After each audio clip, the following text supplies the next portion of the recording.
Miarabantsika tsirairay avy-indray tsy tia larobia fa 13 ny volana aogositra ity. Misaotran'Andriamanitra isika fa mbola meny tombonandro indray ahafahantsika mianatra ny ten'Andriamanitra amin'ity maraina ity. Mialohan'ny hiderantsika ny amin'izany dia hivavaka isika.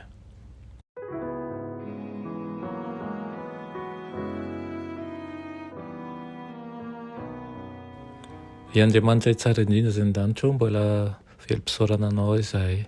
Fa tombontsoa lehibe no omenao anay an'io izay afaka miresaka aminao izahay, afaka manantona anao ary koa afaka mandray zava-tsoa avy aminao. Mangataka aminao Tompo mba ho eto aminay, inoana koa toko fa tsy misy zavatra izay miafinao aminao ny zavatra iainanay rehetra. Ny zavatra ataonay rehetra na ny zavatra momba anay tsirairay avy eto dia fantanao avokoa. Na ny etaita-po na ny tsy famindrehana ary izany indrindra ny fonana eto anatrehanao. Mangataka aminao izay Tompo mba havaozinao mandrakariva izahay ary koa ambolenao zava-tsoa, fahazarana tsara, fomba fisainana tsara, fomba fanao tsara, fomba fiteny tsara, fomba fandeha tsara, fomba rehetra tsara entina hanomezana voninahitra anao. Tonoina sy angatana amin'ny anaran'i Jesosy. Amen. Lohatenin'ny mofonainantsika androany dia manao hoe mpitondra afatry ny lanitra. Nalaina amin'ny Jaona 9:9-20 manao hoe tsy nidina avy tany an-danitra aho mba hanao ny sitrapoko fa ny sitrapony izay naniraka. Amen. Tsy mbola haintsika ve fa misy antony avokoa ny zava-mitsanga rehetra? Tsy hitantsika ve fa noho ny fahalainantsika eo amin'ny fitantanana ny fananan'ny Tompo, noho ny fitiavan-tenantsika ka tsy ekentsika ny amerina amin'ny anjarany dia manjary mihemitra ny asany. Rehefa niditra tamin'ny fomba manetsiketrika tao Jerosalema Jesosy dia nitehaka mafy dia mafy ny vahoaka. Teo ambavan'izy ireo ny hosana, hosana, saingy tsy nahatsapa fifaliana teo anatrehan'izany ny mpamonjy. Nijery an'ilay tanàna izy ka nitomany azy sady niteny hoe raha mba nahafantatra mantsy ianao na dia amin'ity andro ity aza izay momba ny fiadanana fa ankehitriny miafina amin'ny masonao izany ozy izy. Hitany sahady ireo olona narivony maro izay voakasiky ny faharavana mahatsiravina anjoa azy tsy ho ela intsony mahakasika an'ilay tanàna voaheloka. Tsy azo lavina ny fisian'ny alahelo lalina tao am-pony momba n'ity firenena izay izy tenany mihitsy no nanefiny gadrany, nanisy tombo-kasehan'izay ho anjarany ary nanangona ny fahatezeran'Andriamanitra ny didina azy.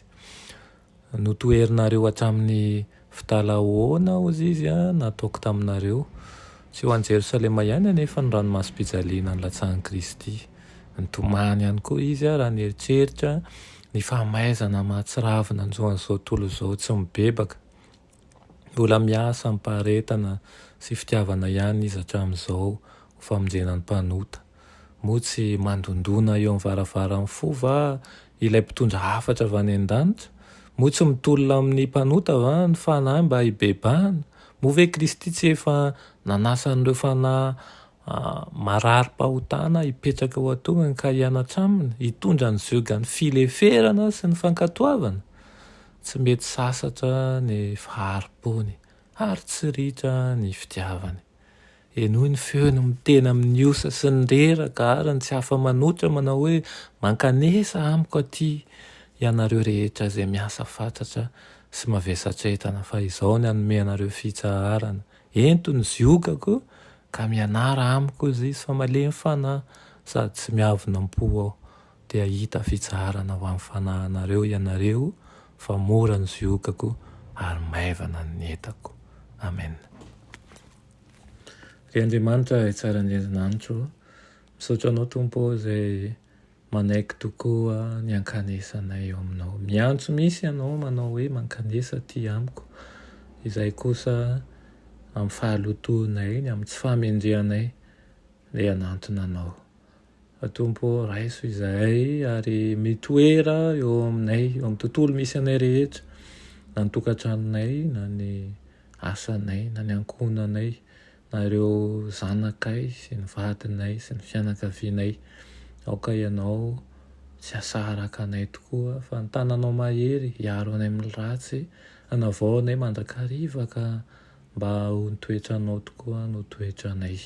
Hanana fotony, hanana fanahy tsy miavona am-po ary mba hitanay fitsarana eo aminao sy mba ho maivana tokoa ny entanay eto amin'ity zao tontolo zao ity. Tononona sy angatanay amin'ny anaran'i Jesosy. Amen.